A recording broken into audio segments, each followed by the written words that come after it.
नमस्कार दोस्तों। एक नई कहानी अकबर बीरबल और मुखिया की कहानी। एक बार अकबर और बीरबल घूमते हुए काफ़ी दूर निकल आए थे। वह अपने राज्य से बहुत दूर थे। उनके साथ कोई भी सैनिक नहीं था। तभी बीरबल ने कहा कि महाराज, हम बहुत ज़्यादा दूर आ गए हैं और हमें यह समझ में नहीं आ रहा कि यह सीमा कहाँ से कहाँ तक फैली हुई है। अकबर ने कहा कि हमें कुछ दूरी पर कुछ लोग दिखाई दे रहे हैं, हमें उनके पास चलना चाहिए और आज रात को वहीं पर रहना चाहिए। उसके बाद ही हम आगे बढ़ेंगे, इसलिए वह ज़्यादा समय बीत चुका है। अब हम अपने महल पर वापस नहीं लौट सकते। उसके बाद अकबर और बीरबल उन लोगों की तरफ बढ़ने लगे जो दूर से दिखाई दे रहे थे। तभी उन्होंने रुक कर कहा कि लगता है यह कोई गांव है। अकबर ने कहा कि ठीक है, हम इस गांव के मुखिया के बारे में ज़रूर जानना चाहेंगे, इसलिए हमें आगे की ओर बढ़ते रहना चाहिए।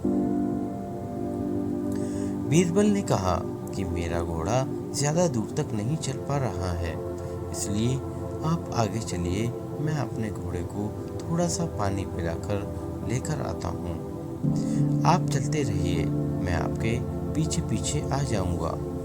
अकबर ने कहा कि ठीक है, मैं उस गांव में चलता हूँ, तुम मुझे वहीं पर मिलना। इस प्रकार राजा अकबर आगे की ओर बढ़ते रहे और बीरबल वहीं पर रुक गया। जब अकबर गांव में पहुंचे तो सभी लोग अकबर को देखने लगे, इसलिए वह अकबर से कभी नहीं मिले थे। जब अकबर उस गांव में पहुंचे तो पूछने लगे कि तुम्हारा मुखिया कहाँ पर है, मुझे उनसे मिलना है। तभी गांव वाले कहने लगे कि आप कौन, हम आपको नहीं जानते और आप यहाँ पर क्या कर रहे हैं, आप हमारे मुखिया के बारे में क्यों पूछ रहे हैं। उसके बाद मुखिया आया और कहने लगा कि आप कौन हैं, मैं आपको नहीं जानता, आप यहाँ पर क्या कर रहे हैं। तभी अकबर ने कहा कि हम बहुत दूर आए हैं और इसी वजह से रास्ता भटक गए हैं,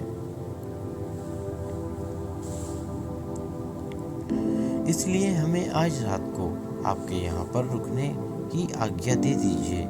मुखिया ने कहा कि हम आपको नहीं जानते, इसलिए हम आपको यहाँ पर नहीं ठहरा सकते। हमें लगता है कि आप कोई जासूसी कर रहे हैं। तभी राजा ने कहा कि मैं अकबर राजा हूँ।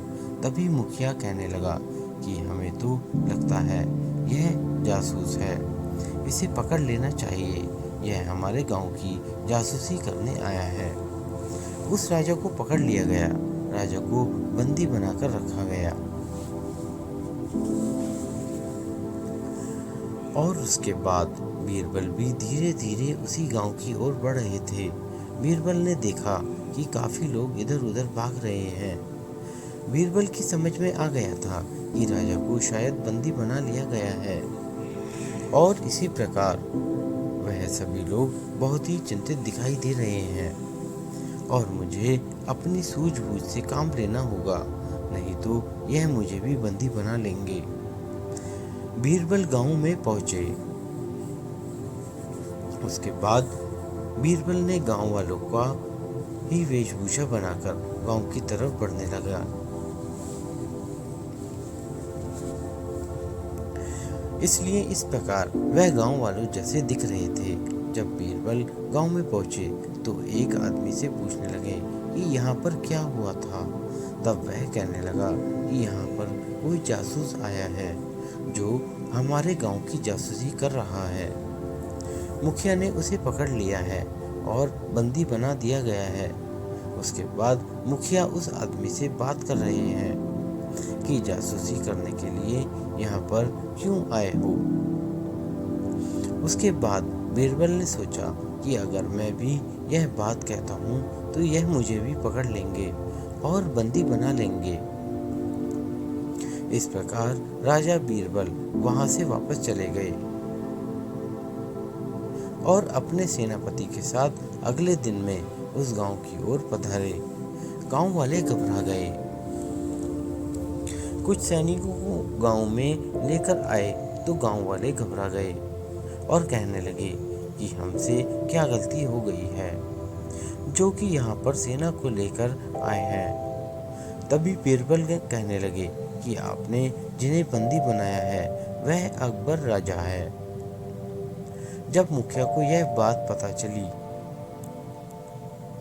तो वह अपनी गलती पर पछता रहे थे और उन्हें छोड़ दिया गया। मुखिया ने अकबर से माफ़ी मांगी और कहने लगे कि हमें माफ़ कर दीजिए, हमसे गलती हो गई, हम नहीं पहचान पाए कि आप हमारे राजा हैं।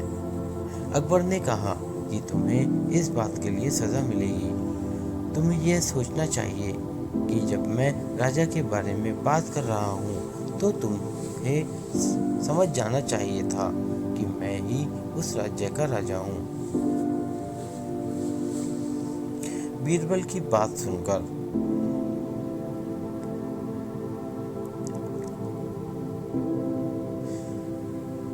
लेकिन तुमने मेरी कोई बात नहीं सुनी, इसलिए तुम्हें सजा दी जाएगी।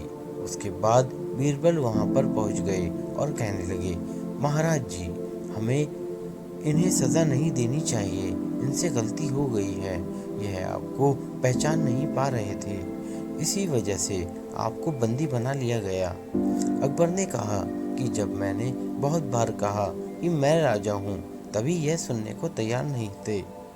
बीरबल ने कहा कि यह आपको नहीं पहचानते, इसी वजह से ऐसा हुआ है।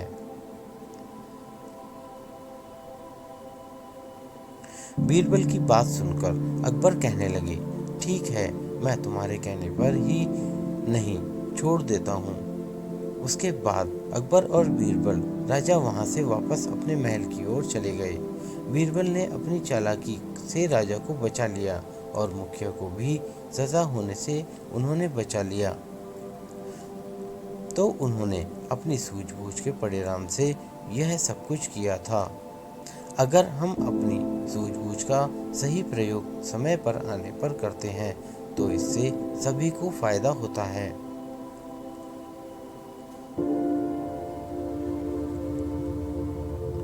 इसलिए आपको भी ऐसे ही करना चाहिए।